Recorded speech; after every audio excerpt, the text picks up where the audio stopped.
กินนะพ่อดีแล้วมีซื้อหนึ่งคนเมื่อวานนี้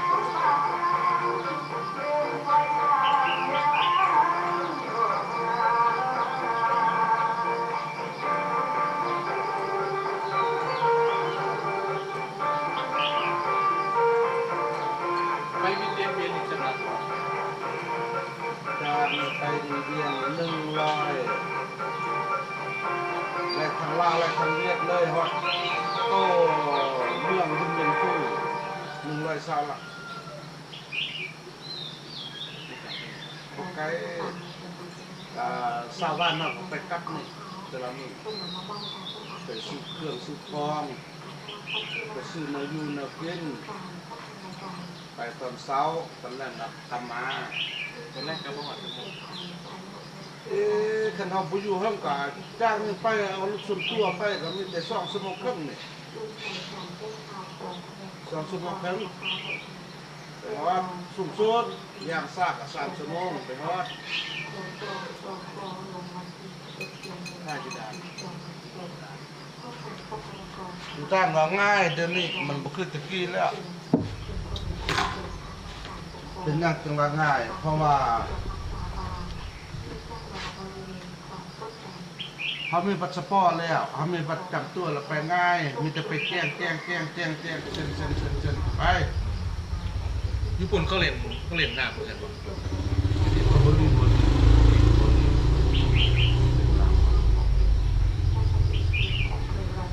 ปีใหม่คืออยู่นี่ไปกินเที่ยวยังมีแต่ลาวเฮานี่แหละลินน้ำลาวเฮากับจีนลือลินไอ้ดำมีไอ้ดำบ่มีเขากินเจียงเอากินเจียงกินเป็ดเอาเขา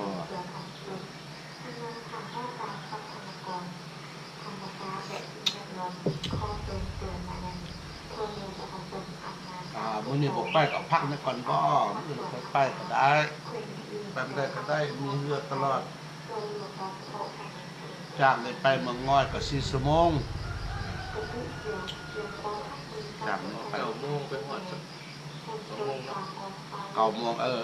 เขา2 โมง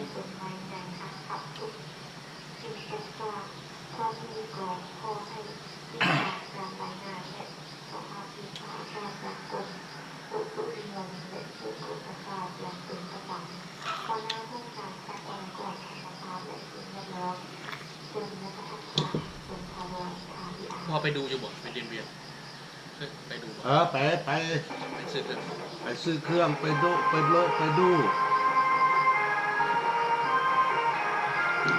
ูน้องปลาเนยเขาไปดูอันบอนลิ้นต้องเล่นได้มีหลายบอนมี2 บอน 3 บอนมันไปลิ้นน้องปลาเนี่ยก็มี2 บอนมีรีสอร์ทมีโฮงแฮมมีเฮือนพักมีบอนขี่อันนี้ขี่อันนั้นลิ้นอยู่น้องหันโอ้น้องใหญ่ป่ะน้องใหญ่ไดคือ3 ชั่วโมงนั่งเรือไปไปใส่ไปยอดมันก็ไปยอดน้องออกมีบอนนั่งบอนลิ้นบอนกินไป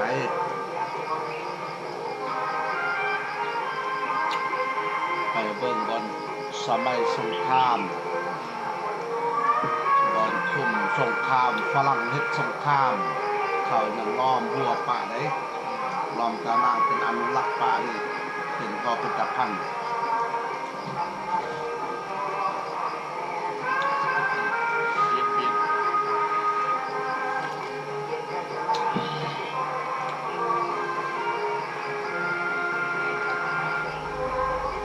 อยู่เมืองขวาในส่วนหลายเป็นพอของห้องในออนไลน์พอของห้องในออนไลน์เอาอย่าหา10มี3 ชนเผ่ามีชุดอะไร มันมีแต่มีชนเผ่าลาวลุ้มถ้ามันมีหลายประเทศล โอ้ผักหลายเติบได้มีเหล่าลุ้มมีเหล่าแข็ง เราเชิญตุ้ม ขามูนี่แหละแล้วก็มีไทยผู้น้อย ผู้หน่อยก็มีบ่พี่ มีเหล่าไผ่มีไตลื้อมีผู้ไทย ผู้ไทยก็มีบ่ มี ผู้ไทยอยู่หมู่บ้านนี่ เขาอยู่สลับกัน ผู้ไทยเนี่ย อยู่สลับกัน ในตัวเมืองนี่บ่ อยู่นี่สลับกัน อันบ้านเขาเป็นขบวนบ้านใหญ่บ้านกุ้มแต่ก็อยู่ตามบ้านนอกของหน้านี่แหละตามนี่แหละเราเพิ่งเรารุ่นเรานั่นก็คือกันเนี่ยเจ้านั่งรถมาฮอดบ้านมอนสวรรค์บ้านใหญ่อันนั้นมันบ้านผู้ไทยสดๆนั่น บ้านผู้ไทยบ่ บ้านผู้ไทยแล้วก็ล้อมามีบ้านหนึ่งอีกก็เอิ้นบ้านหัดเซยอันหนึ่งบ้านมอนสวรรค์มีบ้านหัดเซยอันนั้นก็ผู้ไทยสดๆเมื่อทางเมื่อใน หาดเซยกับผู้ไทยบ่ ผู้ไทย สองบ้าน 2 บ้าน 3 บ้าน 4 บ้านมีนำมาเตอบ้านเยอะแต่แท้นำมาเตอนำมาเนื้อบ้านเป็นฮอด200 300ทุกทั่ว เป็นสุพรรณ ผู้ไทย โอ้ผู้ไทยยังหลายเนี่ย โอ้หลายแท้ ไทยแดงหรือไทยดำเนี่ย ไทยดำก็มีไทยแดงก็มี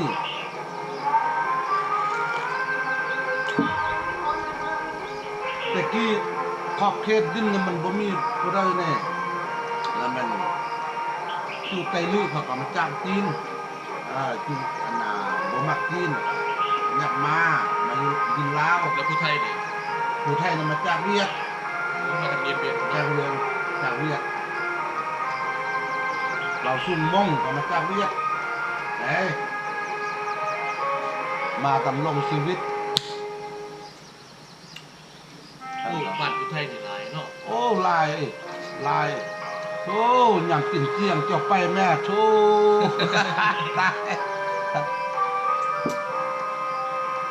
ตายกินเหล้านำเข้าโอ้บ่ได้ โอ้ยกินบ่ได้หรอกมีแต่เหล้าขาวเหล้าต้ม เราข้าวเราต้มแต่ก็กินได้จังเขามีแนวกับแนวแกมหลายแนวกับแนวแกมพื้นเมืองเขาสร้างเฮ็ดแม่เฮ็ดส้มผักอันนี้เห็นส้มผักอันนั้นส้มนอไม้เฮ็ดสร้างแตงกินนี่ก็กินเต็ดกินนั่นก็กินตุกควายตุกงัวกินเป็น2 มื้อ 3 มื้อไทยอันนี้ผู้ไทยเรานี่ ไทยดำเหรอ ไทยดำไทยแดงคือกันกินน้ำกันข้าวต้ม4 คนกินบ่หมดพอเดียว รอใหญ่ครับ กิน3 กิโล 3 กิโล เนี่ยนั้นแต่ก็อยู่หักแพงซึ่งกันและกันบ่มีการบังเบียดเป็นบ้านพี่เมืองน้อง เป็นพ่อเป็นแม่เป็นอายเป็นลุงเป็นอ้าวเป็นอ้าหักแพงกัน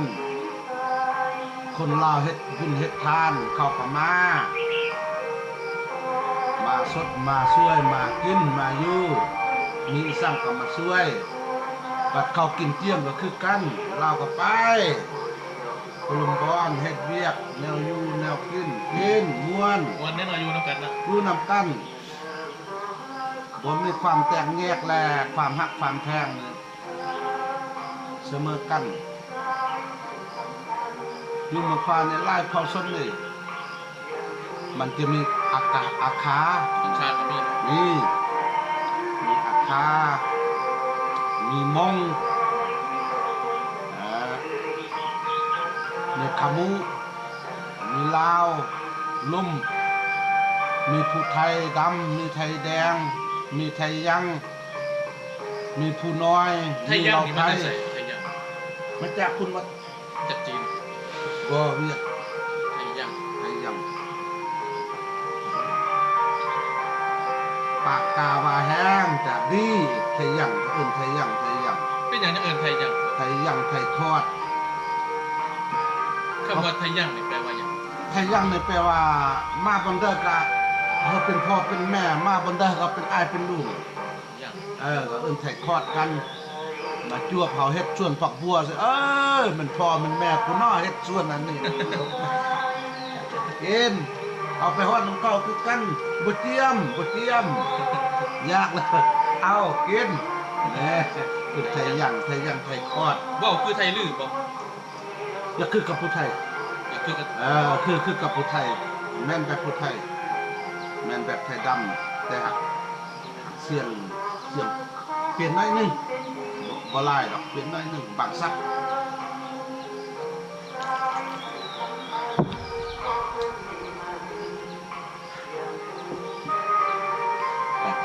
ไปเมืองน้อย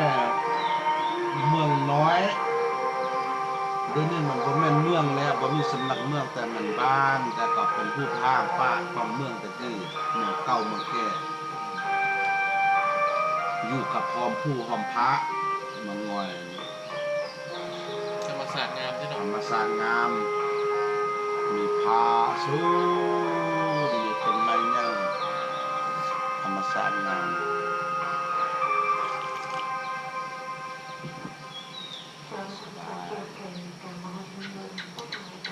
เฮ็ดเตรียมเลย1ทีมมาเฮ็ดเรื่องกันซั่นโอ้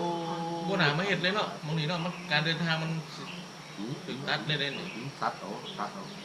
บ่น่าเฮ็ดเคลื่อนนี่เลยสิเว้นไว้ซะอยู่บัดนี้นี่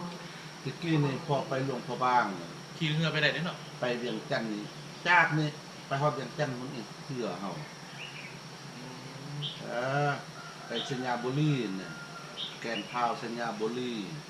ไปเวียงจันทน์เอาเรือไปก็ได้ เนาะสบายเลย สบายนั่งสบาย นี่ไปบ่ได้แล้ว โอ้ไปบ่ได้นี่น่าเกินเสียดาย การท่องเที่ยวนี่สิกระทบอยู่ได้นี่จากเมืองขวามาเมืองง่อยมาบ่ได้ กระทบเอา เนาะมันต้องต่อเรือนะมันมาเบิดเดียวบ่ได้ แต่อย่างแค้นน้อยหนึงบางเทื่อคันเขามีวิธีการเช่นก็ต่อเรือเขาหม้อที่มีแต่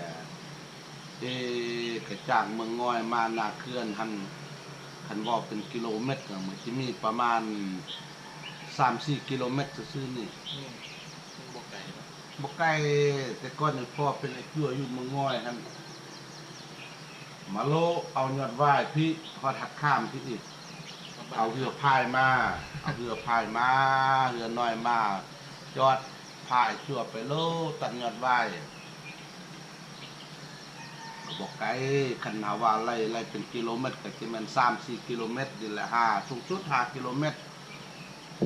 มันบ้านพี่เด้ลูกก็คิดเบิ่งแม่เมืองง้อยสุบแจม สะเพย หาดสะเพยหักคามมันติดกัน แม่น แดนนี่บ่อนเฮ็ดให้นี่บางเทื่อนี่หักคามเนี่ยพี่ยังไปสร้างสุบแจมพี่บางเทื่อสุบแจมยังข้ามบ้านสะเพยมาสร้างอยู่หักคามจริงมันก็หมอมันบ่ไกล ซบแจมมันหน้าเพิ่นอยู่อีกฝากหนึงนี่เนาะหน้าอยู่อีกอยู่ทาง หน้าอยู่ทางเฮานั่งนี่แหละ เพื่อนอยู่บ้านเพิ่นอยู่ทางพุ่น บ้านผู้ไทยหมดได้อันนั้นสุบแจมนั่นน่ะ เมืองผู้ไทยเป็นพวกมาจากเมืองแอดบ่พัน ก็จังว่าอันส่วนหลายตะกี้มันผู้ไทยเองส่วนหน้าเขาอยู่หั่นมีไทยบ้านเฮาผู้หนึงมีลุงเฮาไปเอาเมียอยู่หั่นพุ่นไปเอาพวงก้อพุ่นเขามาอยู่หั่นแม่นแหละจากเมืองแอดเวียดแหละเขานี่ เขามาจากเมืองแอดส่วนใหญ่ จากเมืองแอดจากเวียดนามมาอยู่หั่นที่ลุงเฮาเนี่ยไปเอาเมียนั่นไปได้เมียนั่นไปได้อยู่พวงก้อที่แสดงเวียดชนลานี่มาละรถอันน่ะลูกสาวเดียวเขาบ่เฮ้อเลยบ่เฮ้อมาว่าสิซะนำเฮาเขาอยู่นำเข้าแล้วรถอยู่หั่นท่าปัจจุบันเขาเป็นนักพยายามอยากเป็นลูก อยู่ไสเขาอยู่สลา นี่ฮะอันน่ะซุปแก้มนี่ บ้านบ่ทันมีไฟเด้บ่มีไฟเขา บ่มี แจม บ่มีไฟ บ้านบ่ มึงว่าเกินงามบ่ทันมี มี เล แล้ ยว มีแล้ว คันมีแล้วก็จะแม่นเมืองดึงมาปะเมืองละพายไปอยู่อันน่ะนอกเขียวแหม มีไฟแล้วบ้านเมืองน้อยนี่ เมืองง่อยเนี่ยมันถือว่ามันได้ไฟย้อนสำนักเมืองอยู่หั่นตะกี้โคตรปล่อยสงครามละเมืองเลยอยู่หั่นน่ะมันพบคอยิงยาก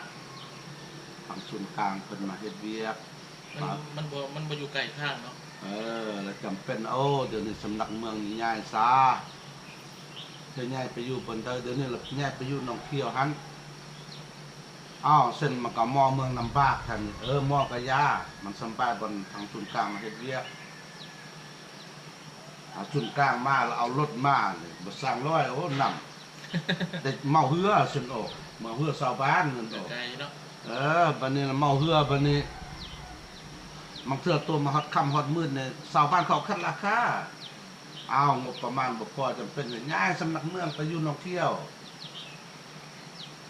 แต่เขาก็บ่เอิ้นว่าเมืองหนองเขียวเขาบ่เอิ้นเขาเอิ้นเมืองง้อยคือเก่าแต่ชาวบ้านก็เอิ้นน้องเขียวคือกันชาวบ้านเอิ้นหนองเขียวเขาบ่เอิ้นว่าเมืองหนองเขียวเขาบ่เอิ้นเขาเอิ้นเมืองง้อยคือเก่าเพราะว่าใหม่เนาะมึงง่อยมือปานนั้นเลยใหม่มึงง่อยมือแต่ผู้ไทยว่ามึงง่อยมือจะเอาแต่ซื้อนั่นไปตั้งซื้อเพราะว่าเราสัมภาษณ์ทางศูนย์กลางมันเรียกซื้อนะอันเรื่องไปโลกไปเที่ยวงานนี้ไปโลกไปเที่ยวที่พวกก็ไปเชียงรายมานี่ไปเที่ยวบ่ไปเช็คสุขภาพนะเขาไปเข้าห้องหม้อได้อาทิตย์นึงไปดูดเนาะไม่เท่าเป็นอย่างเจ็บกระเพาะลำไส้เจ็บพอนั่นนี่ตัวระบุว่าเจ็บอันนี้ความจริงมันบ่แม่นเจ็บอันนี้มันไปกวดมันเจ็บอันนี้เจ็บกระเพาะเจ็บลำไส้ไปฮอดทันหมอว่าเนื้อเด็กอะได้นอนเพราะว่าท่านหมออยากติดตามมาที่พญาอันนี้นอนจากมืออาทิตย์นึงยังว่า7 มื้อนอนดูเนาะว่าจะไปผ่าตัดน้ำไปนอนโดนปานนั้นบ่แม่นเพราะว่าพญาเท่ามันพญาที่เสกยากพูดยากมันบ่คือเจ็บอย่างอื่นเลยคันนี้ไปลงห้องหมอได้ห้องหมอเนี่ยสุดนั่นแหละอีพวกก็บ่ชื่อซื้อมันซื้อบ่ได้เก็บซื้อซื้อบ่ได้ห้องหมอเนี่ยสุดของเชียงรายนั่นแหละนอนอยู่หั่นแหละไปนอนตึกที่3สันที่3ท่านหมอเขาเลยอยากให้นอนหันเพื่อเสร็จสุขภาพบ่เท่าบ่เป็นหยังรถไปบ่รถไปเองบ่